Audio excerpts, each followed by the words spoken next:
What's going on, everybody? This is Tyrone back with Tech Life. And again, we have some very interesting news again today from T-Mobile, which most may consider as negative PR. And T-Mobile is asking California to soften the 5G job conditions for the Sprint merger that they had originally agreed upon during the trial. So during the trial, the California Public Utility Commission and T-Mobile got together and they agreed on the certain numbers that they disclosed during the trial. They would hit a certain percentage of speed. They would get 5G coverage to 99% of California, and some additional job growth was included in the agreement. And, due to the pandemic currently, T-Mobile is blaming that, and they're asking for California to soften up the conditions.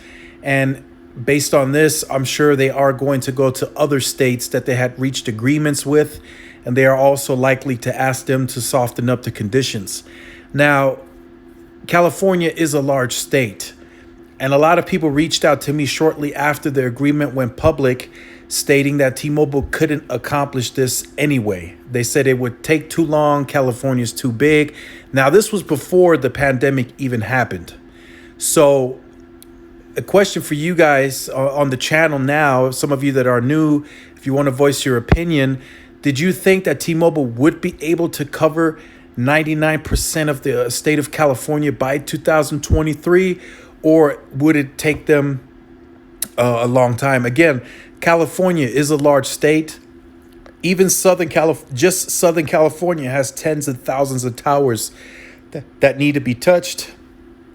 And that doesn't even include the additional cell sites that T-Mobile have to add just to cover California. They don't cover the entire state yet.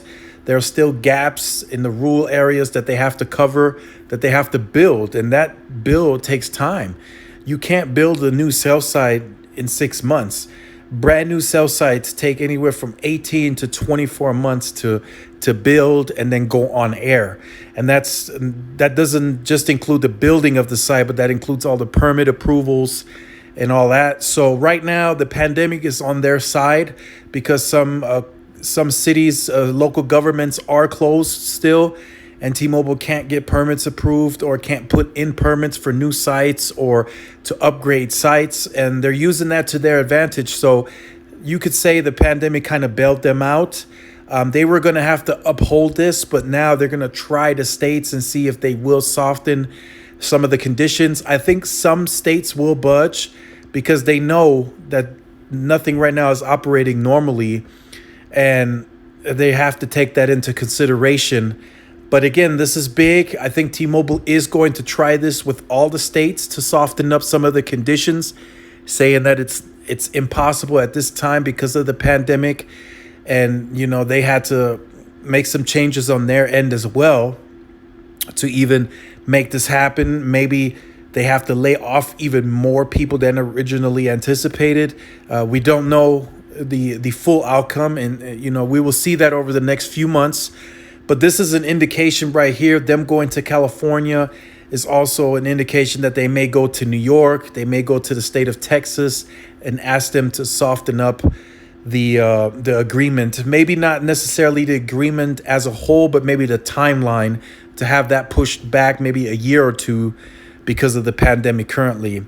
Now, my question to you, as I stated earlier, did you guys think that they were able to even hit the timeline if everything remained normal? If everything was as normal and followed perfectly, they were able to get the permit approvals like they normally would, do you guys think they would have still been able to hit the timelines that they set out, or you think they would have came in late anyway?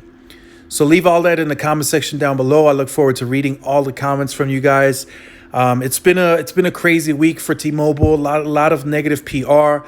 This isn't necessarily negative PR because it has to do with the pandemic, but a lot of people are taking it a negative way because there has been so much negative coming out, and now T-Mobile is not wanting to follow agreements because of pandemic. So you could say the pandemic has bailed them out. But again, let me know in the comment section down below how you feel about this. And again, if you are new to the channel, make sure you like, share, subscribe. If you have been on the channel, you can go ahead and end this video now. But if you are new, make sure you like, share, subscribe, hit the notification bell so you are notified when YouTube pushes out the notifications. But since they have been dropping that ball, make sure to follow my Twitter. I do post the videos on there as well. So you guys have a secondary option to get the videos when they come out. And this is Tyrone with Tech Life, and I will see you guys in the next video. Peace.